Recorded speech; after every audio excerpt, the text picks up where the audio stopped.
नमस्कार। प्रादेशिक समाचार के साथ मैं पूनम किरकेट्टा। पहले मुख्य समाचार। मुख्यमंत्री हेमंत सोरेन ने कहा, राज्य में मत्स्य पालन और इसके बाजार को मिलेगा बढ़ावा। लोन लेने में आ रही समस्याओं को भी जल्द किया जाएगा दूर। प्रधानमंत्री गरीब कल्याण अन्न योजना के तहत राज्यों और केंद्र शासित प्रदेशों को मई और जून के लिए 78 लाख टन से भी अधिक भेजे गए खाद्यान्न। पिछले 24 घंटों में राज्य के 9 जिलों में नहीं मिले कोरोना के एक भी मरीज, 76 हुए स्वस्थ। वर्तमान में कोरोना के कुल सक्रिय मरीजों की संख्या है 449। और मौसम विभाग ने राज्य के कई हिस्सों में 16 जुलाई तक बारिश की जताई संभावना। आम लोगों को पेड़ और बिजली के खंभों से दूर रहने की दी सलाह। और अब समाचारों में आगे बढ़ने से पहले जरूरी संदेश। देश भर में 18 वर्ष से अधिक आयु के सभी लोगों के लिए सरकारी केंद्रों में निःशुल्क टीकाकरण अभियान चलाया जा रहा है। हमारे युवा श्रोताओं से अपील है कि वे कोविड रोधी टीका जरूर लगवाएं और दूसरों को भी इसके लिए प्रेरित और सहयोग करें। कोरोना महामारी के प्रति आप कोई भी लापरवाही न बरतें, क्योंकि कोरोना अब भी हमारे लिए बड़ा खतरा बना हुआ है। जब तक आवश्यक न हो, घर से बाहर न निकलें और इन आसान उपायों का पालन करें। मास्क लगाएं, 2 गज की सुरक्षित दूरी बनाए रखें, बार बार हाथ धोएं और चेहरा साफ रखें। कोविड से संबंधित जानकारी और मार्गदर्शन के लिए राष्ट्रीय हेल्पलाइन काम कर रही है। इनके नंबर हैं 011-2397-8046 और 1075। इसके अलावा राज्य हेल्पलाइन नंबर 104 डायल कर समस्या का त्वरित समाधान लिया जा सकता है। मुख्यमंत्री हेमंत सोरेन ने कहा है कि राज्य सरकार मत्स्य पालन और इससे संबंधित बाजार को बढ़ावा देने की योजना पर कार्य कर रही है। उन्होंने कहा कि मत्स्य पालकों को लोन लेने में आ रही समस्याओं को जल्द ही दूर किया जाएगा। श्री सोरेन आज राष्ट्रीय मत्स्य कृषक दिवस कार्यक्रम को संबोधित कर रहे थे। मैं बहुत उत्साहित हूं कि आज हमारे राज्य में जलाशयों की जो अभी की स्थिति है वो इतनी बेहतर है कि अगर हम मछली पालन की दिशा में आगे बढ़े तो आज ये राज्य मछली पालन में एक अग्रणी राज्य के रूप में खड़ा हो सकता है। और मैं इस दौरान सिर्फ राज्य ही नहीं, दुनिया में मछली पालन की क्या क्या स्थिति है, क्या क्या तरीके हैं, कौन कौन मछली पाले जाते हैं, कौन से मछली का बाजार में क्या भाव चलता है, कौन सा मछली पालने से अधिक उसका लाभ रिटर्निंग मिलता है, कि किस तरीके से इस मछली का व्यापार के रूप में हम लोग इसको देख पाए। एक मछली का एक बेहतर इंडस्ट्री सेटअप हम लोग खड़ा कर सकते हैं, लेकिन इसमें तभी इसका सफलता हमें मिलेगी जब हमारे ग्रामीण इसमें अधिक से अधिक सहभागिता निभाएंगे। इस अवसर पर मुख्यमंत्री ने लाभुकों के बीच 6 करोड़ 40 लाख रुपए की परिसंपत्तियों का वितरण किया। साथ ही रांची स्थित मत्स्य किसान प्रशिक्षण केंद्र में नवनिर्मित हॉस्टल और व्याख्यान कक्ष का भी उद्घाटन किया। इसके अलावा मुख्यमंत्री ने उपराजधानी दुमका की 3 बाजार में 72 लाख रुपए की लागत से बने फिश मार्केट कॉम्प्लेक्स का ऑनलाइन उद्घाटन किया। मौके पर कृषि मंत्री बादल, विभागीय सचिव अबू बकर सिद्दीकी, मुख्यमंत्री के सचिव विनय कुमार चौबे भी मौजूद थे। देवघर जिले के उपायुक्त मंजूनाथ भजंत्री ने कहा है कि मत्स्य पालन और मत्स्य उत्पादन के क्षेत्र में परंपरागत तरीकों के साथ किसान आधुनिक तकनीक का भी उपयोग करें। उन्होंने कहा कि लोगों को आत्मनिर्भर और मजबूत बनाने में मत्स्य पालन की महत्वपूर्ण भूमिका है। उपायुक्त आज जिला मत्स्य कार्यालय परिसर में राष्ट्रीय मत्स्य कृषक दिवस के अवसर पर बोल रहे थे। मौके पर उन्होंने मत्स्य मित्रों और मत्स्य पालकों को स्वावलंबी बनाने के उद्देश्य से उनके बीच 14 लाख रुपए की विभिन्न परिसंपत्तियों का वितरण किया। मुख्यमंत्री हेमंत सोरेन ने आज राजभवन जाकर राज्यपाल श्रीमती द्रौपदी मुर्मू से मुलाकात की। राज्यपाल से मुख्यमंत्री की ये शिष्टाचार भेंट थी। इधर जनजातीय मामलों के केंद्रीय मंत्री अर्जुन मुंडा ने भी आज राजभवन जाकर राज्यपाल से शिष्टाचार भेंट की। पत्रकारों के एक प्रतिनिधि मंडल ने भी राजभवन में आज राज्यपाल से मुलाकात की। राजभवन से मिली जानकारी के अनुसार नए राज्यपाल रमेश बैस 14 जुलाई को पद और गोपनीयता की शपथ लेंगे। 12 जुलाई को वर्तमान राज्यपाल श्रीमती द्रौपदी मुर्मू अपने गृह राज्य ओडिशा के लिए विदा होंगी। राजभवन में कल विदाई समारोह का आयोजन किया जाएगा। केंद्र सरकार कोरोना महामारी के दौरान लोगों को मुफ्त अनाज वितरित करने का सबसे लंबा कार्यक्रम चला रही है। उपभोक्ता मामले मंत्रालय ने आज कहा कि प्रधानमंत्री गरीब कल्याण अन्न योजना विभिन्न राज्यों और केंद्र शासित प्रदेशों को मई और जून के लिए 78 लाख टन से भी अधिक खाद्यान्न भेजे जा चुके हैं।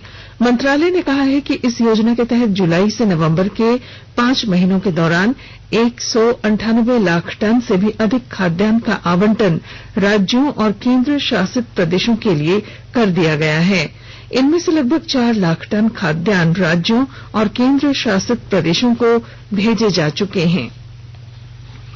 नीति आयोग के सदस्य डॉक्टर वी.के. पॉल ने कहा है कि लोगों को कोविड से बचाव के सभी नियमों का कड़ाई से पालन करना चाहिए। पर्यटन स्थल सहित सभी जगहों पर मास्क पहनने और सुरक्षित दूरी के नियम का पालन करना चाहिए। उन्होंने कहा कि इसमें किसी तरह की लापरवाही के गंभीर परिणाम हो सकते हैं। केंद्र सरकार ने कोविड संक्रमण के एहतियाती उपायों में किसी भी तरह की ढील नहीं देने की अपील की है। स्वास्थ्य मंत्रालय में संयुक्त सचिव लव अग्रवाल ने नई दिल्ली में एक संवाददाता सम्मेलन में कहा कि खतरा अभी टला नहीं है।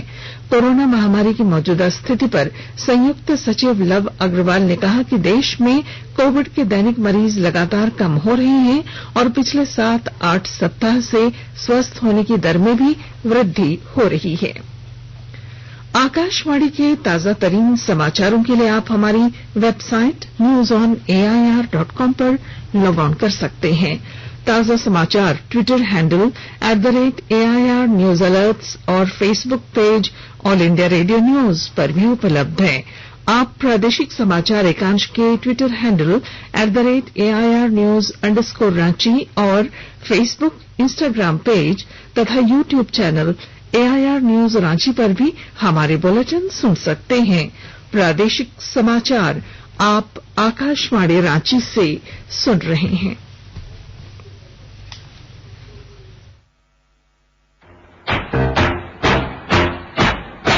चलो मिलकर एक शुरुआत करें, चलो एक फैसला आज करें, मास्क नहीं तो टोकेंगे, कोरोना को रोकेंगे, चलो एक वादा करते हैं, चलो कुछ वादा करते हैं, मास्क नहीं तो टोकेंगे, कोरोना को रोकेंगे।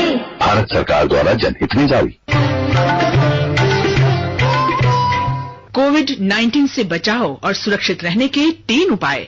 मास्क लगाएं, 2 गज दूरी है जरूरी, सुरक्षित दूरी रखें, हाथ और मुंह साफ रखें। प्रादेशिक समाचार में आपका फिर स्वागत है। पिछले 24 घंटों में राज्य के 9 जिलों में कोरोना के एक भी संक्रमित मरीज नहीं मिले। वहीं कोरोना से 76 मरीज स्वस्थ हुए हैं और एक भी मरीज की मौत नहीं हुई। नए मरीजों के मिलने की संख्या लगातार कम हुई है। स्वास्थ्य विभाग के अनुसार वर्तमान में राज्य में कोरोना के कुल 449 सक्रिय मरीज हैं। राष्ट्रीय टीकाकरण अभियान के अंतर्गत देश भर में अब तक 37 करोड़ 21 लाख से अधिक कोविड टीके लगाए गए हैं। स्वास्थ्य मंत्रालय ने कहा है कि कल 30,55,000 से अधिक टीके लगाए गए। देश में स्वस्थ होने की दर 97.20% हो गई है। कल 45,000 से अधिक रोगी कोरोना से ठीक हुए। इस समय देश में 4,55,000 रोगियों का उपचार चल रहा है। कल 42,000 से अधिक नए मरीजों की पुष्टि हुई और 1,206 लोगों की संक्रमण से मौत हुई। इन्हें मिलाकर मृतकों की कुल संख्या 4,07,145 हो गई है। हजारीबाग से सांसद जयंत सिन्हा ने आज चौपारण में लोकनायक जयप्रकाश नारायण आई हॉस्पिटल के कोविड केयर सेंटर का निरीक्षण किया। नव भारत जागृति केंद्र के सहयोग से यहां 20 ऑक्सीजन और 10 अन्य बेड वाले कोविड वार्ड बनाया गया है, जहां गरीबों का निःशुल्क इलाज हो रहा है। यहां 35 कंसंट्रेटर भी उपलब्ध हैं, जिनसे इलाज में सुविधा हो रही है। सांसद ने निरीक्षण के दौरान स्वास्थ्य कर्मियों और अस्पताल के अधिकारियों को विभिन्न निर्देश भी दिए। प्रधानमंत्री नरेंद्र मोदी ने कोरोना महामारी से निपटने के लिए देश भर में ऑक्सीजन संयंत्र जल्द शुरू करने के निर्देश दिए हैं। उन्होंने कल एक बैठक में देश भर में ऑक्सीजन की स्थिति और उपलब्धता बढ़ाने के प्रयासों की समीक्षा की। 1500 से अधिक ऐसे ऑक्सीजन संयंत्र पीएम केयर्स फंड के सहयोग से लगाए जा रहे हैं। प्रधानमंत्री ने कहा कि ऑक्सीजन संयंत्रों के संचालन और रख रखाव के बारे में अस्पताल कर्मियों को पर्याप्त प्रशिक्षण दिया जा रहा है। उपराष्ट्रपति एम वेंकैया नायडू ने कोविड से बचाव के नियमों का कड़ाई से पालन करने पर जोर दिया है। उन्होंने कहा है कि टीकाकरण के बाद भी पूरी सावधानी बरती जानी चाहिए। श्री नायडू ने आज एक किताब के विमोचन कार्यक्रम में कहा कि टीकों को लेकर लोगों में जो झिझक है उसे दूर करने के प्रयास होने चाहिए। टीकों को लेकर गलत खबरें और भ्रामक प्रचार को भी रोकने की कोशिश की जानी चाहिए।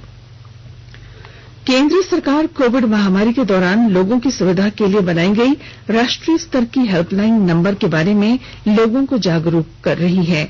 विभिन्न हेल्पलाइन नंबर इस प्रकार हैं। कोविड संबंधी सवालों के जवाब देने के लिए 1075 राज्य हेल्पलाइन है। 104 महिला और बाल विकास मंत्रालय की चाइल्ड हेल्पलाइन 1098 वरिष्ठ नागरिकों के लिए 14567 मनोवैज्ञानिक सहायता के लिए निम्हांस का नंबर है 0804611007। आयुष कोविड परामर्श हेल्पलाइन नंबर है 14443 और My Gov WhatsApp help desk number है 9013151515। गढ़वा जिले में इंटरनेट सेवा से वंचित ग्राम पंचायतों में अब नेट सेवा शुरू हो जाएगी। ऐसा होने पर सभी ग्राम पंचायतें डिजिटल हो जाएंगी। विस्तार से बता रहे हैं हमारे गढ़वा संवाददाता। गढ़वा जिले के 189 ग्राम पंचायतों में से 152 ग्राम पंचायतों में इंटरनेट सेवा आज तक शुरू नहीं हो पाई है। इसके कारण ग्राम पंचायतों को डिजिटल बनाने का सरकार का उद्देश्य पूरा नहीं हो पा रहा है। इसका बड़ा खामियाजा जन वितरण प्रणाली के लाभुकों को उठाना पड़ता है। ऐसे ग्राम पंचायतों को नेट कनेक्टिविटी का लाभ देने के लिए भारत सरकार ने 10 साल पहले ही महत्वाकांक्षी भारत नेट परियोजना की शुरुआत की थी, लेकिन बीच में यह कार्य कतिपय कारणों से शिथिल पड़ गया था। लेकिन अब यह भूमिगत ऑप्टिकल फाइबर बिछाने का कार्य पूर्ण कर लिया गया है। रिपोर्ट में बताया गया है कि जिले के 7 प्रखंडों के 37 ग्राम पंचायतों में नेट कनेक्टिविटी का कार्य पिछले साल अक्टूबर में ही तैयार हो चुका था। अब अन्य ग्राम पंचायतों में भी यह कार्य पूरा कर लिया गया है। इंटरनेट की सेवा शुरू हो जाने से जिले के नेट सेवा से वंचित ग्रामीण भी इसका लाभ उठा सकेंगे। साथ ही भारत सरकार की ग्राम पंचायतों को डिजिटल बनाने का उद्देश्य भी अब पूरा हो सकेगा। विनोद कुमार पाठक, आकाशवाणी समाचार, गढ़वा। बोकारो जिले के उपायुक्त कुलदीप चौधरी ने आज सेक्टर 5 स्थित पुस्तकालय मैदान में वेदांता इलेक्ट्रोस्टील द्वारा बनाए गए 150 बेड वाले अस्थायी कोविड अस्पताल का निरीक्षण किया। इस दौरान उन्होंने अस्पताल में लगे बेड, ऑक्सीजन पाइपलाइन और वेंटिलेटर आदि की जानकारी ली। गिरिडीह नगर निगम क्षेत्र के कई वार्डों में पेयजल आपूर्ति ठप रहने और पाइपलाइन से नए कनेक्शन नहीं मिलने से गुस्साए लोगों ने आज चौताडीह इलाके में गिरिडीह डुमरी मुख्य मार्ग को जाम कर दिया। स्थानीय पुलिस और प्रशासनिक अधिकारियों के आश्वासन और मध्यस्थता के बाद लोगों ने रोड जाम हटाया। कोडरमा जिले में पुलिस ने आज बिहार के एक प्रशिक्षु पुलिस उपाधीक्षक समेत 3 लोगों को गिरफ्तार कर लिया है। इन सभी के खिलाफ हत्या का मामला दर्ज किया गया है। जिले के पुलिस अधीक्षक ने बताया कि चंदवारा थाना क्षेत्र के जवाहर घाटी के निकट कल देर शाम प्रशिक्षु पुलिस उपाधीक्षक के सर्विस रिवॉल्वर से गोली चलने के कारण उसके एक दोस्त की मौत हो गई थी। ये सभी लोग घूमने आए थे। मृतक के पिता ने इन सभी पर अपने बेटे की हत्या का आरोप लगाया है। पुलिस ने तीनों आरोपियों को न्यायालय के आदेश के बाद कोडरमा जेल भेज दिया है। मौसम मौसम विभाग ने रांची समेत राज्य के कई हिस्सों में 16 जुलाई तक बारिश होने की संभावना जताई है।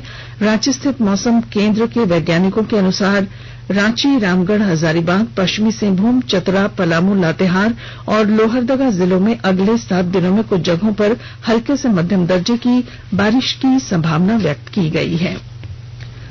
केंद्र सरकार ने राष्ट्रीय वरिष्ठ नागरिक पुरस्कार श्रेष्ठ सम्मान 2021 के लिए नामांकन की अंतिम तिथि 15 जुलाई तक बढ़ा दी है। ये पुरस्कार प्रख्यात वरिष्ठ नागरिकों और बुजुर्ग व्यक्तियों की सेवा में लगे प्रतिष्ठित संस्थाओं को प्रदान किए जाते हैं। और अब बुलेटिन के आखिर में मुख्य समाचार एक बार फिर। मुख्यमंत्री हेमंत सोरेन ने कहा, राज्य में मत्स्य पालन और इसके बाजार को मिलेगा बढ़ावा। लोन लेने में आ रही समस्याओं को भी जल्द किया जाएगा दूर। प्रधानमंत्री गरीब कल्याण अन्न योजना के तहत राज्यों और केंद्र शासित प्रदेशों को मई और जून के लिए 78 लाख टन से भी अधिक भेजे गए खाद्यान्न। पिछले 24 घंटों में राज्य के 9 जिलों में नहीं मिले कोरोना के एक भी मरीज। 76 हुए स्वस्थ। वर्तमान में कोरोना के कुल सक्रिय मरीजों की संख्या है 449। और मौसम विभाग ने राज्य के कई हिस्सों में 16 जुलाई तक बारिश की जताई संभावना। आम लोगों को पेड़ और बिजली के खंभों से दूर रहने की सलाह। और इसके साथ ही आकाशवाणी रांची से प्रादेशिक समाचार का ये बुलेटिन समाप्त हुआ। नमस्कार। घर में रहिए, सुरक्षित रहिए और सुनते रहिए आकाशवाणी।